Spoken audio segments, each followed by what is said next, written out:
이란과 이스라엘의 충돌로 전 세계가 긴장하며 숨죽이던 그 결정적인 순간, 무함마드 빈 살만 왕세자가 갑작스럽게 입을 열었습니다. 그는 우리는 한국의 행보를 면밀히 주시하고 있습니다. 원칙을 준수하는 대한민국의 자세에 깊은 감명을 받았습니다. 감사합니다. 라고 선언했습니다. BBC와 CNN을 비롯한 중동 주요 매체들은 이 발언을 이례적인 사건으로 치부하며 특집 분석을 이어갔습니다. 더욱 충격적이었던 것은 이 발언이 나온 타이밍이었습니다. 바로 다음 날 이란과의 운명을 건 회담이 예정되어 있었기 때문입니다. 과연 사우디는 왜 하필 그 시점에 한국을 공개적으로 언급했을까요? 사실 이 선언은 시작에 불과했습니다. 지난 20년간 한국과 사우디아라비아가 구축해온 특별한 관계, 그 놀라운 내막을 지금부터 상세히 파헤쳐 보겠습니다. 제 이름은 무하마드 알타미미이며 사우디아라비아 외교부에서 25년 동안 오로지 한국만을 전담해 온 전문가입니다. 그 역사적인 순간 저는 리야드 왕궁 회의실에 있었습니다. 살만 국왕께서 저를 긴급히 호출하신 바로 그 자리에서 말입니다. 2025년 6월 14일 새벽 4시 제 휴대폰이 요란하게 울렸습니다. 평소라면 절대 전화를 받지 않을 시간이었지만 발신자 왕궁 비서실을 확인하는 순간 잠이 완전히 달아났습니다. 비서실 직원은 무하마드 차관님, 죄송합니다. 국왕 폐하께서 지금 당장 뵙고 싶어 하십니다. 즉시 왕궁으로 와주십시오. 라고 전했습니다. 전화를 받는 순간부터 제 심장은 강하게 요동치기 시작했습니다. 25년간의 공직 생활 중 국왕과 직접 만난 횟수는 손에 꼽을 정도였는데 더구나 이렇게 새벽에 긴급 소환이라니 분명 심각하고 거대한 사건이 발생했다는 뜻이었습니다. 바로 24시간 전 중동은 완전히 다른 세상으로 변모했습니다. 이란이 이스라엘 본토에 직접 미사일을 수백 발 발사했고 이에 이스라엘은 즉각적인 보복을 선언했습니다. 전 세계 유가는 단 하루 만에 140달러를 돌파했으며 뉴욕 증시는 폭락하고 각국 정부는 긴급 회의를 소집했습니다. 누구도 이 상황이 어디로 치달을지 예측할 수 없었습니다. 이처럼 극도의 혼란 속에서 사우디아라비아 국왕이 저를 부른 이유는 무엇일까요? 혹시 미국이나 이스라엘로부터 모종의 압력이 들어온 것은 아닐까요? 아니면 이란과의 관계 때문에 복잡한 상황이 발생한 것일까요? 왕궁으로 향하는 차 안에서 저는 지난 25년간의 세월을 되돌아보았습니다. 1999년 처음 한국 담당관으로 임명받았을 때부터 지금까지 한국과 사우디아라비아 사이에는 정말 많은 일들이 있었습니다. 그때는 미처 알지 못했습니다. 그 작고 미미했던 시작들이 오늘날 이와 같은 역사적인 순간을 창조해낼 줄은요. 왕궁 정문을 통과하며 평소보다 삼엄한 경비태세를 감지할 수 있었습니다. 경비원들의 표정은 잔뜩 긴장되어 있었고 곳곳에 무장 경호원들이 배치되어 있었습니다. 중동 전체가 전쟁 위기에 놓인 상황이므로 보안이 최고 단계로 격상된 것 같았습니다. 마침내 국왕 집무실 앞에 도착했습니다. 비서는 잠시 기다려달라고 요청했습니다. 5분이 지나고 10분이 지나도 문은 열리지 않았고 그 시간은 제게 정말 길게 느껴졌습니다. 어느새 제 손바닥에는 땀이 송골송골 맺혀 있었죠. 마침내 문이 열렸고 살만 국왕께서는 저를 따뜻하게 맞아주셨습니다. 무하마드 알타미미, 오랜만이군요. 한국 상황에 대해 이야기해 봅시다. 국왕의 첫 말씀은 예상대로 부드러웠습니다. 하지만 저는 그 부드러움 속에 뭔가 중대한 의도가 숨어 있다는 것을 직감할 수 있었습니다. 국왕은 저를 소파로 안내하며 차를 권했습니다. 오늘 중요한 발표를 할 예정입니다. 한국과 관련된 내용이에요. 그 전에 당신의 의견을 듣고 싶습니다.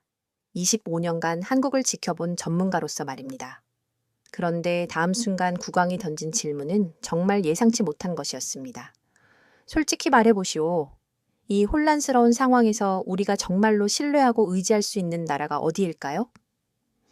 국왕은 주변 정세를 짚어나갔습니다. 미국은 오로지 자신들의 이익만을 추구하고 유럽은 우유부단하며 중국은 겉과 속이 다릅니다. 러시아는 전쟁 중이고 이란은 우리의 적이 되었습니다. 이러한 상황에서 사우디가 진정으로 신뢰를 둘 수 있는 국가가 있을까요? 저는 잠시 말문이 막혔습니다. 이것은 단순한 질문이 아니었습니다.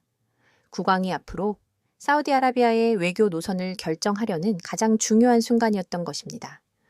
그리고 제 대답은 한국과 사우디의 관계뿐만 아니라 중동 전체의 미래를 바꿀 수도 있는 무게를 지니고 있었습니다. 저는 깊게 숨을 들이마시고 조심스럽게 입을 열었습니다. 폐하, 저는 25년간 한국을 관찰해 왔습니다. 그들은 계산으로 움직이는 사람들이 아닙니다.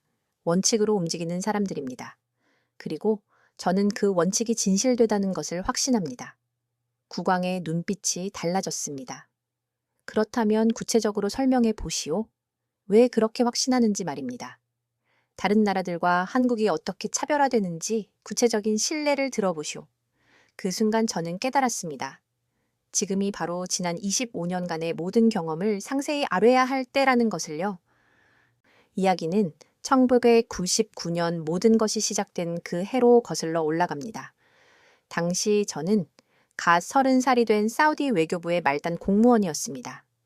그해 3월 상사가 저를 불러 무하마드, 자네가 앞으로 한국을 담당하게 되었네.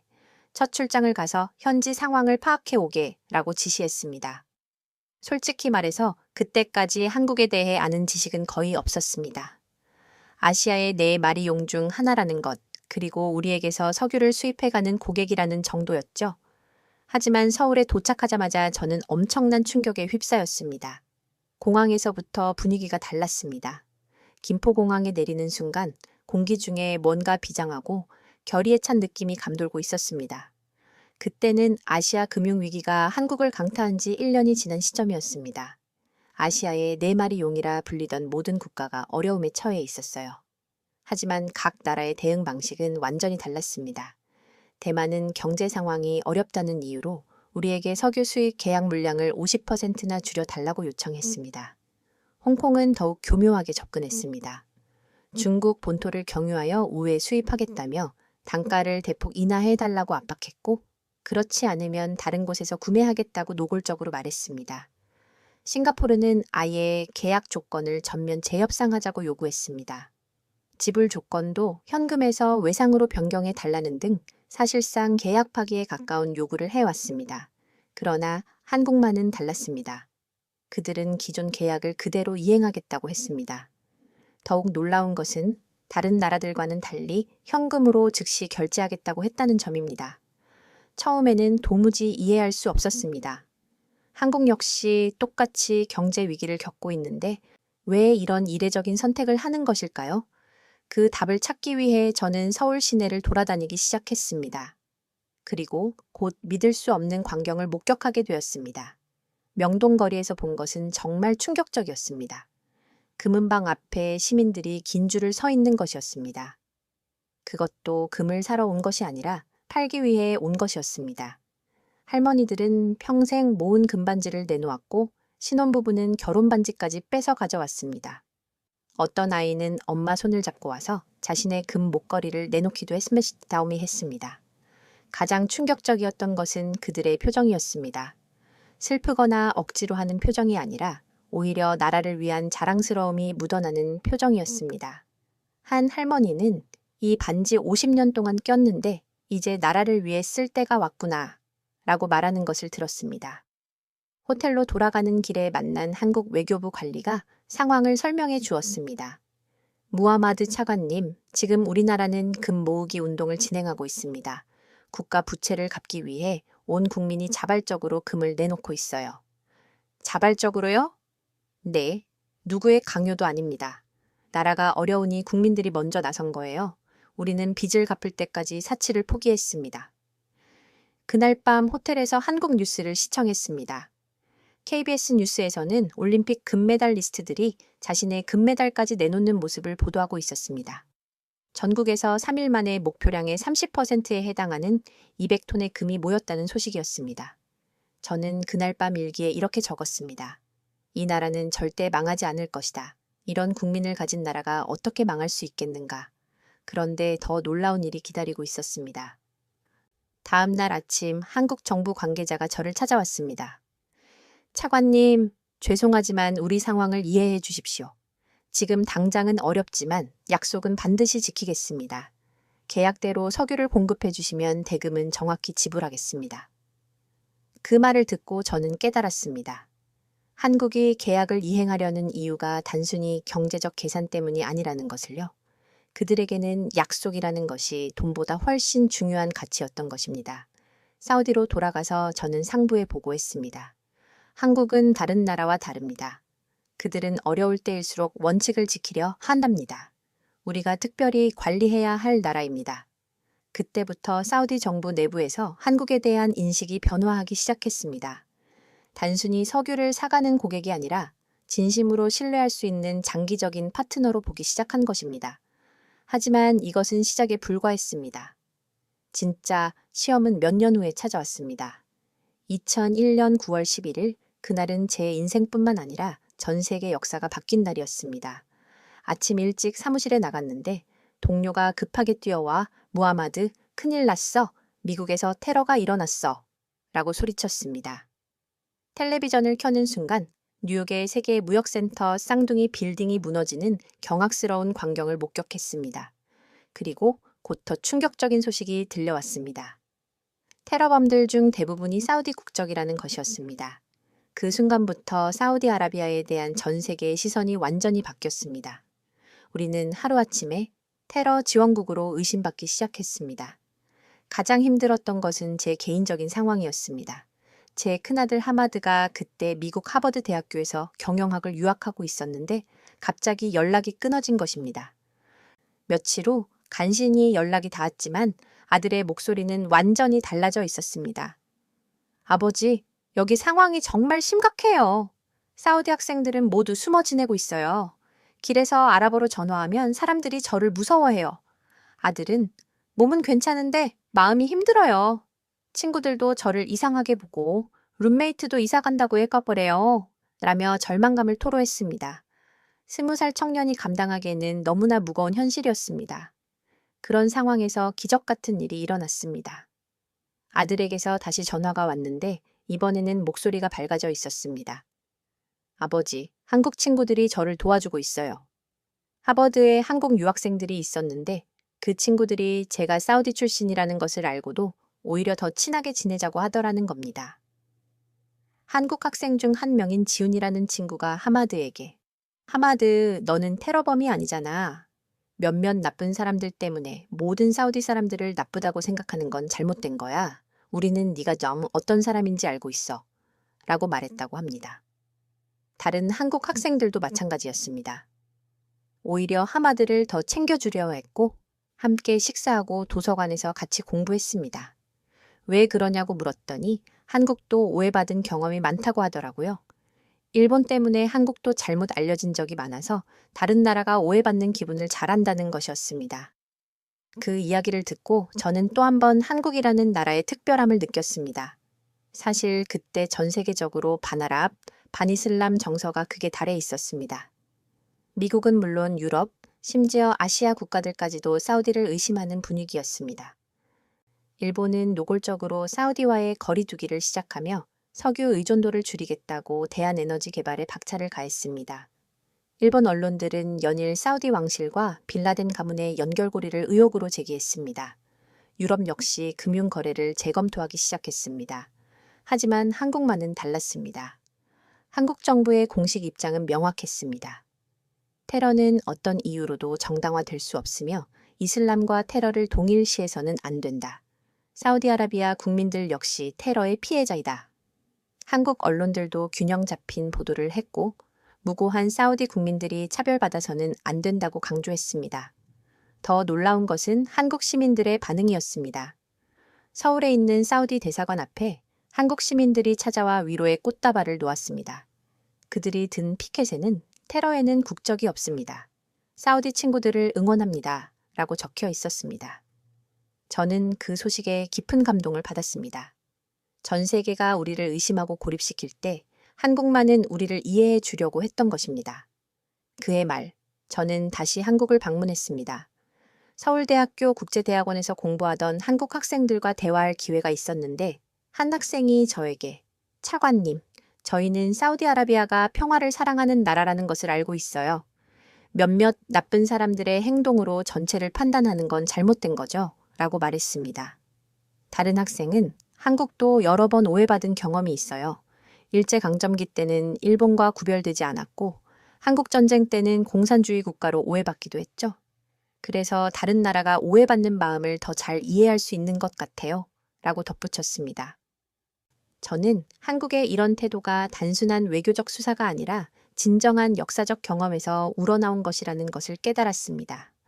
그날 밤 저는 사우디 본국에 보고서를 작성했습니다. 한국은 우리가 가장 어려울 때 우리를 이해해 준 나라입니다.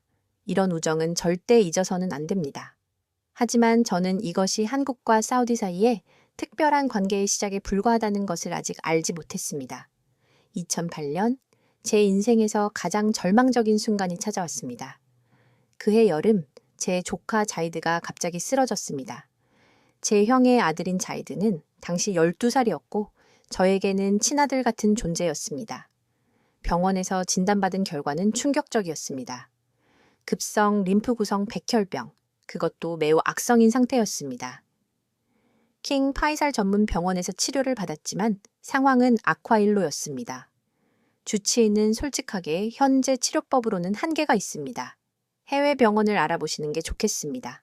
라고 말했습니다. 저는 즉시 미국의 메이오 클리닉에 연락했습니다. 하지만 답변은 절망적이었습니다. 골수 이식 외에는 방법이 없습니다. 하지만 성공률은 30% 정도이며 적합한 도너를 찾을 수 있다면 말이죠. 독일 하이델베르크 대학병원에도 문의했지만 유럽에서는 중동계 혈통에 적합한 도너를 찾기가 매우 어렵습니다. 가능성이 높지 않습니다. 라는 답변을 들었습니다. 절망이 밀려왔습니다. 자이드는 날마다 말라갔고 저는 아무것도 할 수 없었습니다. 그때 문득 한국이 떠올랐습니다.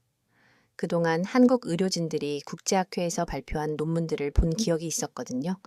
혹시나 하는 마음에 서울대학교 병원에 연락을 취했습니다. 서울대병원 혈액종양내과 윤서진 교수가 직접 전화를 받았습니다. 차관님, 자료를 보내주시면 검토해 보겠습니다. 포기하지 마세요. 일주일 후 윤 교수에게서 연락이 왔습니다. 새로운 치료법을 시도해 볼 수 있습니다. 골수 이식 없이도 가능한 면역 치료법이에요. 아직 실험 단계이지만 이 아이에게는 희망이 될 수 있을 것 같습니다. 저는 주저하지 않고 자이드와 함께 서울로 향했습니다. 인천공항에 도착했을 때 서울대병원 측에서 직접 나와 우리를 맞이해 주었습니다. 윤 교수도 직접 나왔습니다.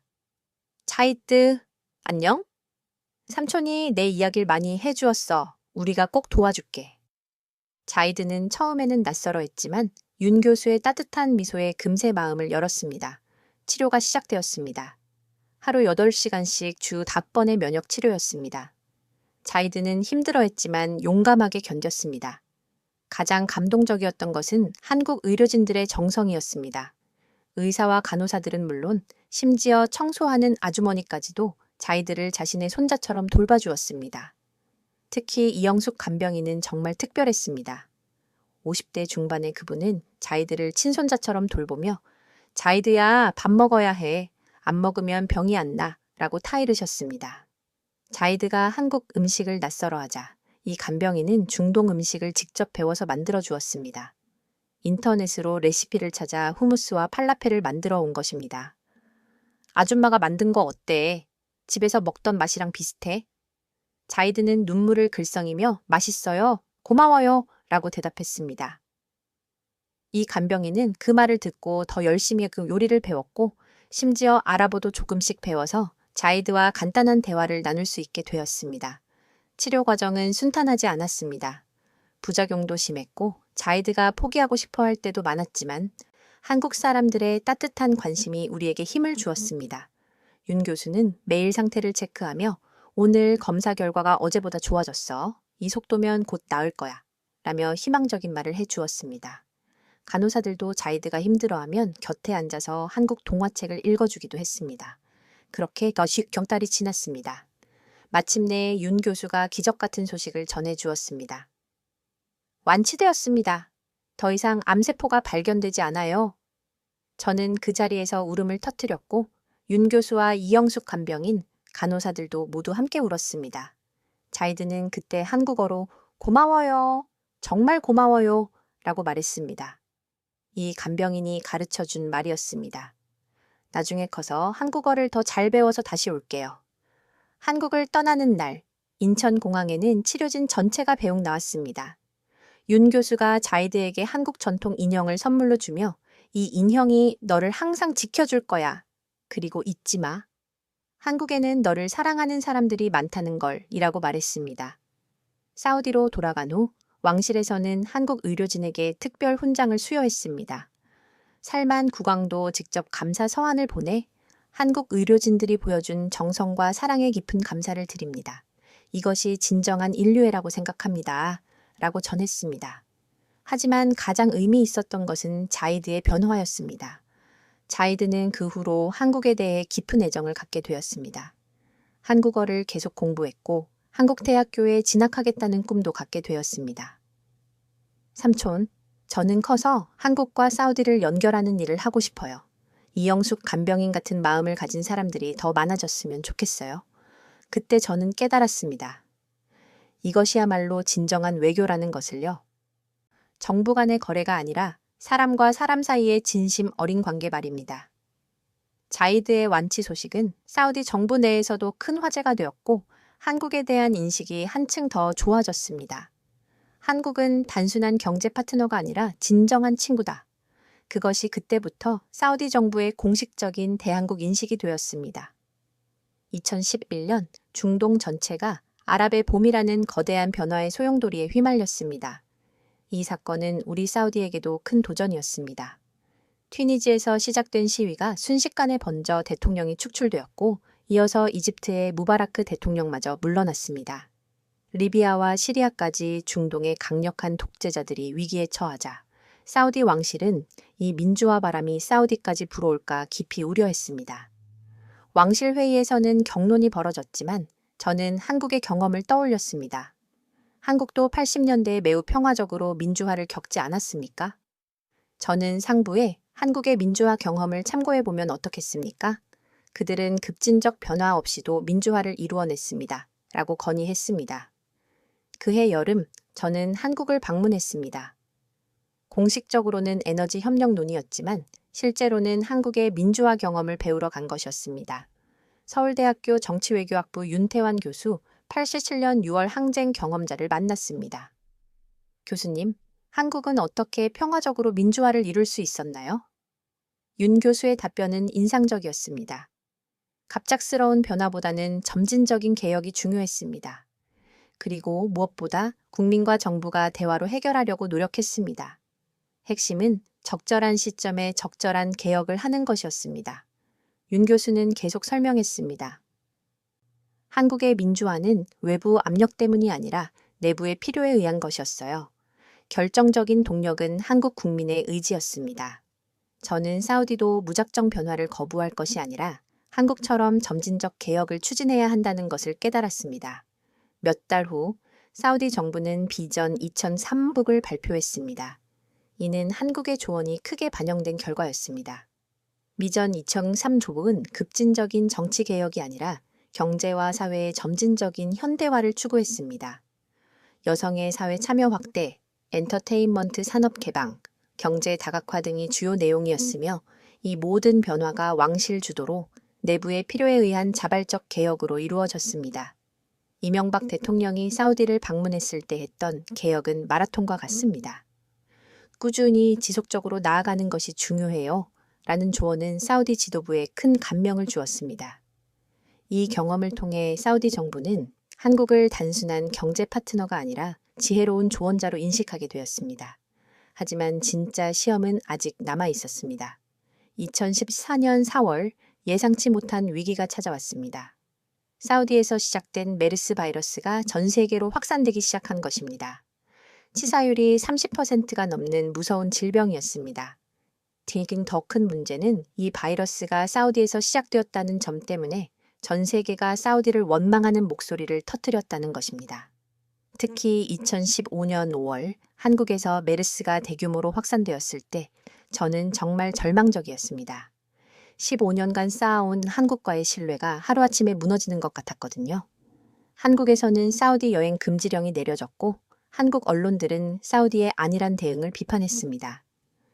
그런 상황에서 저는 사우디 정부를 대표해서 사과하고 해결책을 찾기 위해 한국을 방문했습니다. 인천공항에 도착했을 때 분위기는 매우 살벌했고 회의에 참석한 한국 측 담당자들의 표정은 매우 엄중했습니다. 저는 진심으로 사과했습니다. 정말 죄송합니다. 하지만 이제부터라도 함께 해결책을 찾아보면 안 될까요? 그때 한 한국 관계자가 예상치 못한 말을 했습니다. 차관님, 우리도 처음에는 화가 났어요. 하지만 생각해보니 사우디도 피해자예요. 바이러스에는 국경이 없잖아요. 다른 관계자도 서로 책임을 돌리기보다는 함께 해결책을 찾는 게 맞다고 생각해요. 라고 덧붙였습니다. 저는 깊이 감동받았습니다. 한국 사람들은 화가 나면서도 이성적으로 상황을 판단하고 있었습니다. 한국 정부는 사우디와의 공동 대응을 제안했습니다.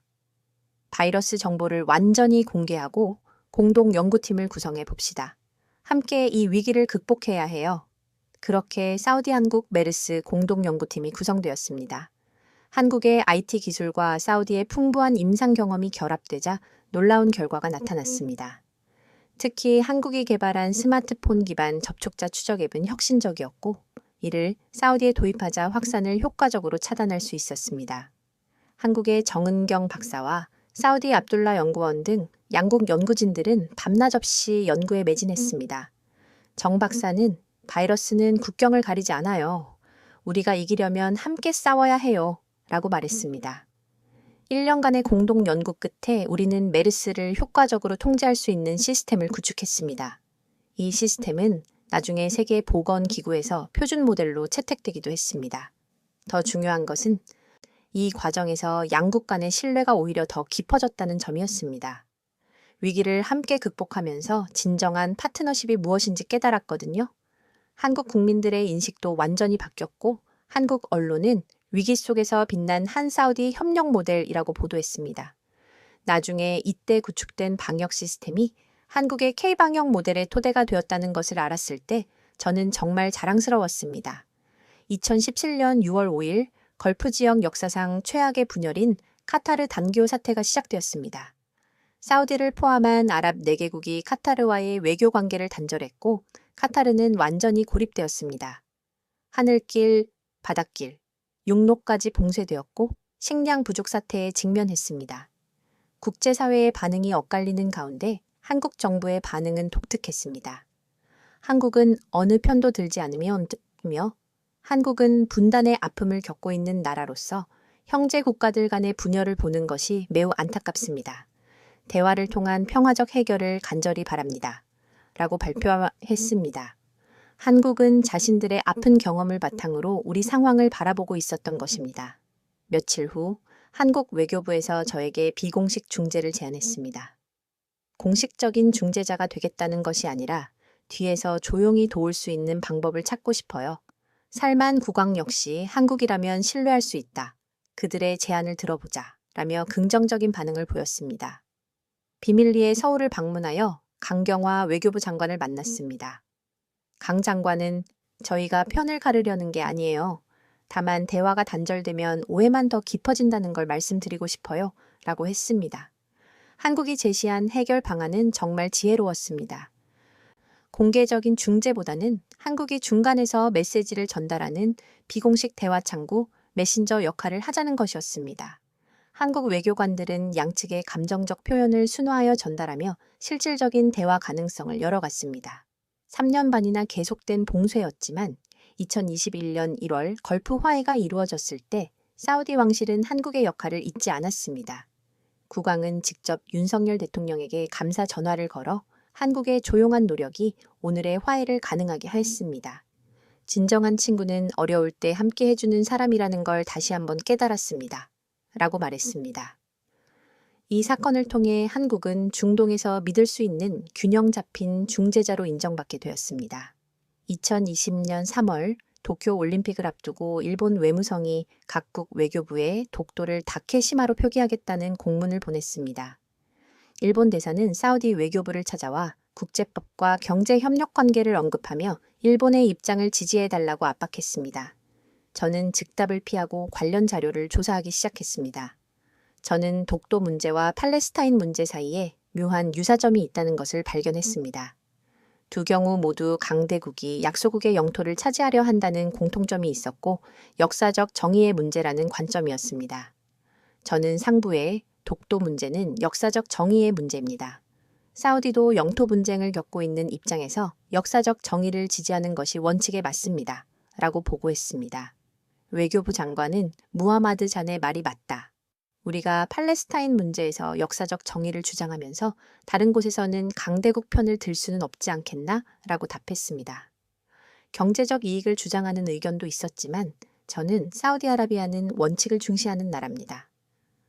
경제적 이익보다는 역사적 정의가 우선되어야 합니다. 라고 강조했습니다. 결국 사우디 외교부는 기존 표기를 유지하고 독도를 계속 독도로 표기하기로 결정했습니다. 일본의 항의에 저는 외교는 경제적 계산만으로 이루어지는 것이 아닙니다. 원칙도 중요하죠. 라고 답변했습니다. 이 결정이 한국에 알려졌을 때 한국 정부는 사우디의 원칙적 입장에 깊은 감사를 표했습니다. 2022년 2월 24일 러시아가 우크라이나를 침공한 사건이 일어났습니다. 사우디는 미국과는 전통적 동맹이지만 러시아와는 오펙 플러스를 통해 에너지 협력을 하고 있어 매우 어려운 입장에 처했습니다. 미국은 증산을 요구했고 유럽은 러시아 석유를 대체해달라고 압력을 가했습니다. 반면 중국과 러시아는 서방의 제재에 동참하지 말라고 요구했습니다. 그런 복잡한 상황에서 한국의 반응은 정말 독특했습니다. 한국 정부는 공식적으로 러시아 침공을 규탄하고 제재에 동참한다고 발표했지만 동시에 에너지 안보는 정치와 별개의 문제입니다. 각국은 안정적인 에너지 공급을 위해 다각화 노력을 해야 합니다. 라는 입장도 밝혔습니다. 이 발언의 의미를 정확히 이해한 나라는 사우디뿐이었습니다. 한국이 러시아 제재에 동참하되 사우디와의 에너지 협력은 오히려 강화하겠다는 뜻이었습니다. 한국의 산업통상자원부 장관이 사우디를 방문하여 한국은 에너지 다변화를 추구합니다. 사우디와의 장기 파트너십을 더욱 강화하고 싶습니다. 라고 말했습니다. 그리고 구체적인 제안을 했습니다. 네어넘시티, 더 라인 프로젝트 등 사우디의 신재생 에너지 프로젝트에 한국 기업들이 대규모로 참여하고 첨단 기술을 제공하겠다는 것이었습니다. 삼성, 현대, 포스코, 한화 등 주요 기업들이 사우디 프로젝트에 참여 의향을 밝혔고 특히 현대차는 사우디에서 전기차 생산 공장을 건설하겠다고 발표했습니다. 한국은 미국의 압력에 굴복하지도 서방을 무시하지도 않으면서 절묘한 균형을 유지하며 모든 관계를 발전시키고 있었습니다. 한국 외교부 관계자는 한국은 이념보다는 실용을 중시합니다. 평화와 상생의 원칙으로 누구와도 적이 되지 않으면서 모두와 친구가 되려고 합니다. 라고 설명했습니다. 사우디 무함마드 빈 살만 왕세자는 한국은 복잡한 국제 정세 속에서도 원칙을 지키면서 모든 관계를 발전시키는 지혜로운 나라입니다. 이런 나라야말로 진정한 파트너입니다. 라고 극찬했습니다. 이야기는 다시 2025년 6월 14일 살만 국왕과의 면담이 있던 바로 그날로 돌아갑니다. 왕궁 집무실에서 저는 25년간의 모든 경험을 국왕에게 털어놓았습니다. 1999년 금 모으기 운동부터 9.11 테러 때의 한국 반응, 자이드의 치료 과정, 아랍의 봄 조언, 메르스 공동 대응, 카타르 중재, 독도 표기 지지, 우크라이나 전쟁 때의 균형 외교까지. 국왕께서는 제 이야기를 경청하신 후 말씀하셨습니다. 무하마드 알타밈이 당신 덕분에 우리가 한국이라는 특별한 친구를 얻을 수 있었어요. 국왕은 창문 밖을 바라보며 중동의 혼란스러운 상황이란 이스라엘 충돌을 언급했습니다. 이런 상황에서 우리가 믿을 수 있는 나라는 어디일까요? 누가 진정으로 중동의 평화를 원하고 있을까요? 국왕은 저를 직접 바라보며 물었습니다. 무하마드, 25년간 당신이 지켜본 한국이라면 어떻게 할까요? 저는 주저하지 않고 대답했습니다. 폐하, 한국이라면 어느 편도 들지 않으면서 평화를 위해 노력할 것입니다. 그들은 항상 그래왔습니다. 국왕은 고개를 끄덕이셨습니다. 맞습니다. 한국은 누구와도 적이 되지 않으면서 모두의 친구가 되려고 노력해왔어요. 그런 나라야말로 이 혼란스러운 시기에 우리가 의지할 수 있는 진정한 파트너입니다. 그리고 국왕은 결정적인 말씀을 하셨습니다. 오늘 오후에 긴급 기자회견을 열겠습니다. 전 세계에 우리의 입장을 분명히 밝힐 때가 왔어요. 사우디아라비아가 가장 신뢰하는 나라는 한국이라는 것을 말할 겁니다. 그리고 한국과 함께 중동 평화를 위해 노력하겠다고 선언할 거예요. 저는 온몸에 전율을 느꼈습니다. 그날 오후 4시 리야드 왕궁에서 긴급 기자회견이 열렸습니다. 전 세계 언론이 주목하는 가운데 살만 국왕이 단상에 올랐습니다. 평화적 해결을 지지하겠다는 예상 범위 내의 발언 후 국왕은 모든 사람을 놀라게 하셨는데 사이세스고시 송겁습니다. 이런 어려운 시기에 사우디아라비아가 가장 신뢰하는 나라는 대한민국입니다. 기자회견장이 술렁거렸습니다. 국왕은 계속해서 한국을 진정한 친구라고 칭하며 한국은 힘이 아니라 원칙으로 외교를 합니다. 약속을 지키고 신뢰를 쌓고 상생을 추구합니다. 라고 강조했습니다. 그리고 폭탄 발언이 이어졌습니다. 따라서 사우디아라비아는 한국에 특별한 지위를 부여하기로 결정했습니다. 에너지 공급에서 한국을 최우선 파트너로 대우하겠습니다. 유가 변동과 관계없이 한국에는 안정적인 가격으로 석유를 공급하겠습니다. 이는 전례 없는 파격적인 결정이었습니다. 기자회견이 끝난 후 국왕은 저에게 무하마드 알타밈이 당신이 없었다면 오늘 이런 선언을 할 수 없었을 겁니다. 진정한 친구를 알아보는 것도 능력입니다. 라고 말씀하셨습니다. 다음 날 전 세계 언론이 이 소식을 대대적으로 보도했습니다. 윤석열 대통령은 살만 국왕에게 감사 전화를 걸었고 국왕은 한국은 작지만 강한 나라입니다. 힘이 아니라 마음으로 세계를 움직이는 나라예요. 그런 나라와 함께 새로운 미래를 만들어가고 싶습니다. 라고 답했습니다. 며칠 후 저는 한국 대사관을 방문하여 김태진 대사와 앞으로의 협력 방안을 논의했습니다. 에너지, 기술, 넘시티 프로젝트, 문화교류, 한국어 교육 확산을 대폭 확대하기로 했습니다. 가장 의미 있었던 것은 평화 협력 방안이었습니다. 한국의 분단 극복 경험과 사우디의 지역 영향력을 결합하여 중동 평화에 기여하자는 것이었습니다. 집에서 아들 하마드와 조카, 자이드와 저녁을 먹을 때 하마드 외교관은 아버지 정말 자랑스러워요 라고 말했고 자이드 의사는 삼촌, 저는 한국에서 새 생명을 얻었어요. 이제 그 은혜를 갚을 때가 온 것 같아요. 라고 덧붙였습니다. 저는 진정한 외교는 사람과 사람 사이의 신뢰라는 것을 다시금 깨달았습니다. 며칠 후 한국 정부는 한사우디 미래 동반자 협정을 제안했습니다. 특히 중동 평화 이니셔티브는 한국의 분단 경험을 바탕으로 중동 지역 갈등 해결에 기여하겠다는 내용이었고 아랍에미리트, 쿠웨이트, 카타르 등 다른 중동 국가들도 한국의 중재 역할에 기대를 표명했습니다. 사막의 지혜와 반도의 기적이 만났을 때 자원과 기술의 결합, 전통과 혁신의 조화, 그리고 무엇보다 서로에 대한 깊은 신뢰와 존중이 21세기 새로운 외교의 모델을 만들어낸 것입니다. 1999년 금 모으기 운동에서 시작된 작은 감동이 25년 후 중동을 뒤흔드는 역사적 선언으로 이어졌습니다. 한국이 보여준 일관된 원칙과 신뢰가 결국 세계 최대 산유국의 마음을 움직인 것입니다. 힘의 논리가 아닌 원칙의 외교, 그것이 한국의 진정한 국력임을 사우디 왕실이 전 세계에 선포한 것입니다. 한국의 외교력이 이제 중동 평화의 핵심 열쇠가 되고 있습니다. 이처럼 대한민국의 뛰어난 외교 성과와 진정한 국격을 널리 알리기 위해 여러분이 이 감동적인 영상을 주변에 널리 공유해 주시기를 간절히 부탁드립니다. 구독과 좋아요는 물론이며 이 영상에 대한 여러분의 소중한 의견과 경험을 댓글로 함께 나눠주세요. 여러분의 적극적인 참여가 한국과 사우디의 우정처럼 세상을 바꾸는 작은 기적이 될 것입니다. 저희는 앞으로도 세계가 인정하는 대한민국의 저력을 보여주는 더욱 심도 깊고 감동적인 이야기들로 찾아뵙겠습니다. 감사합니다.